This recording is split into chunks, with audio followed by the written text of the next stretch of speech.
The morning of February 13th, 2017, dawned like any other at Kuala Lumpur International Airport. Travelers bustled through the terminal, their minds on destinations and departures.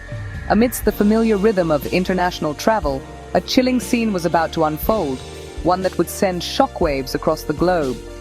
At the heart of this shocking event was Kim Jong-nam, the estranged half-brother of North Korean leader Kim Jong-un. Kim Jong-nam, once considered a potential heir to the North Korean leadership, had been living in exile for years. He had fallen out of favor with his father, Kim Jong-il, and had become a vocal critic of the regime. His movements were closely watched, his life a tapestry woven with privilege and peril. On this particular morning, as he prepared to board a flight to Macau, danger lurked in the form of two unsuspecting women. As Kim Jong-nam checked in for his flight, two women approached him. One, later identified as Siti Aisyah, a young Indonesian woman, came up behind him and appeared to swab his face with a cloth. Moments later, another woman, Doan Huang from Vietnam, repeated the action. What seemed like a bizarre prank quickly turned sinister as Kim Jong-nam began experiencing a burning sensation on his skin. He stumbled to a nearby airport staff member, complaining of dizziness and nausea. Siti Aisyah, a single mother from a small village in Indonesia, had traveled to Malaysia in search of a better life. She had worked various odd jobs, sending money back home to support her family. Doan Huang, a young Vietnamese woman with dreams of stardom, had come to Malaysia hoping to make a name for herself in the entertainment industry. Both women, seeking opportunity and adventure, had stumbled into a deadly conspiracy that would forever alter their lives. Neither woman could have imagined the gravity of their actions. They had been recruited by individuals claiming to be producers of a prank TV show. They were told that they would be paid to participate in harmless pranks like smearing lotion or baby oil on unsuspecting targets. Blinded by the promise of easy money and a chance to be on television, they unwittingly became pawns in a high-stakes game of international espionage. The women, both in their 20s, were worlds apart from the world of international intrigue and political assassinations. They were ordinary people caught in an extraordinary situation, their lives forever entangled with the fate of a man they had never met.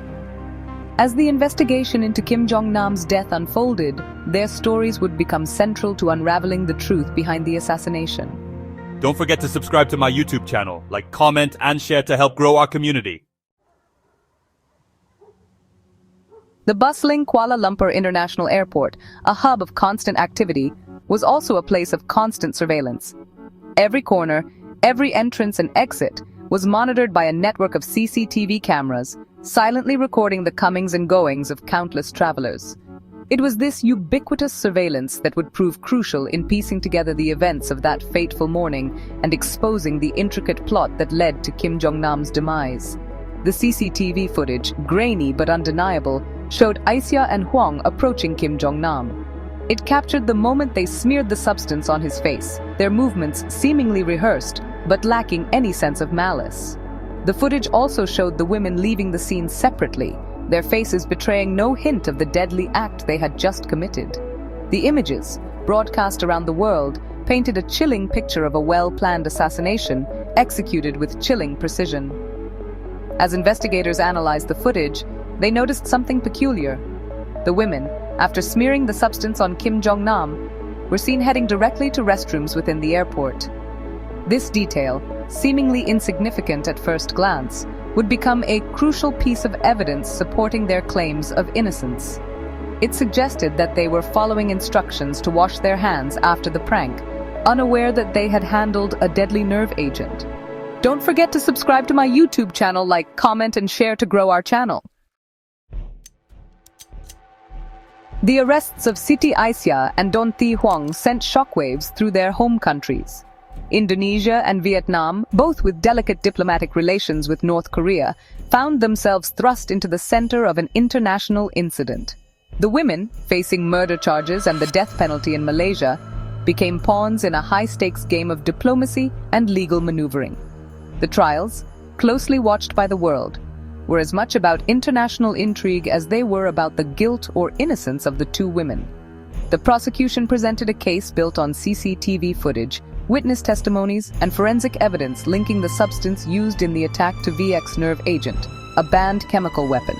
The defense, however, maintained that the women were unwitting pawns, tricked into believing they were participating in a harmless prank. As the trials progressed, the diplomatic stakes rose.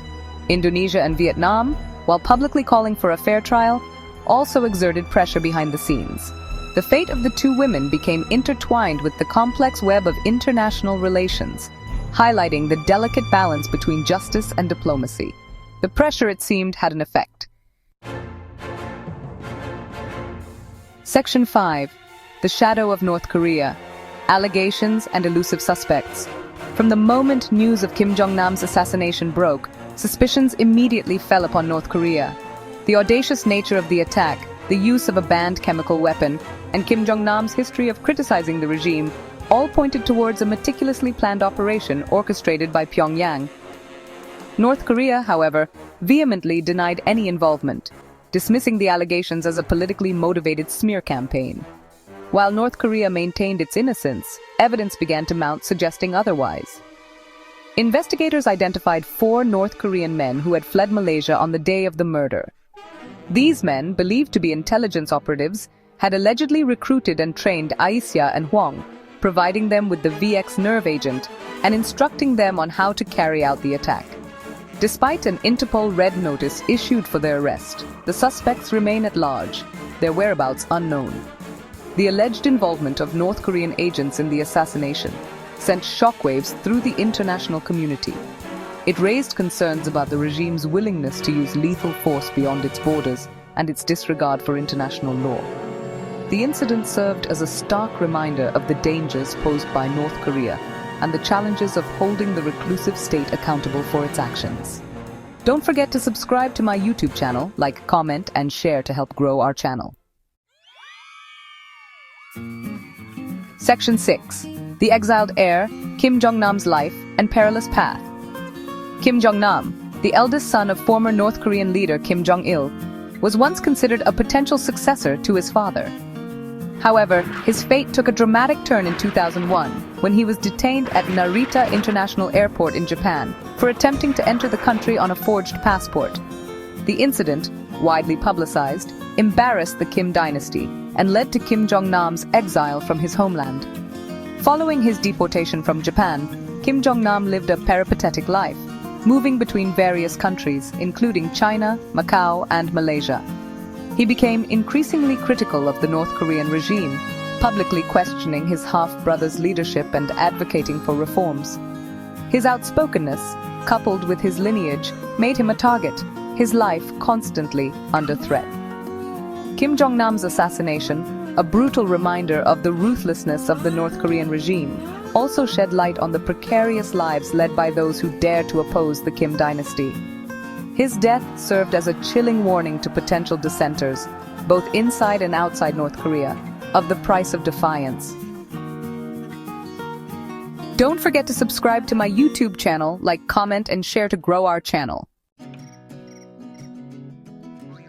Section 7. Picking up the pieces. Life after the assassination. The release of Siti Doan and Don Thi Huang marked the end of their ordeal in Malaysia, but the scars of their experience run deep. They returned to their home countries, forever linked by the events of that fateful day in Kuala Lumpur. The women, once pawns in a deadly game, were now free to rebuild their lives, carrying with them the weight of their experiences.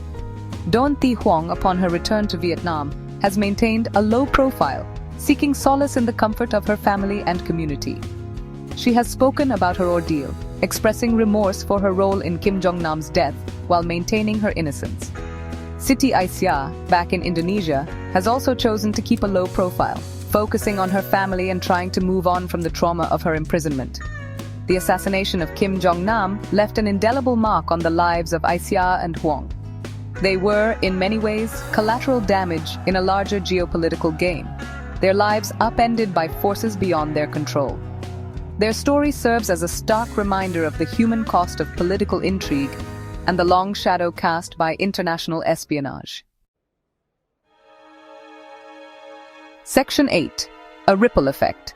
Diplomatic tensions and international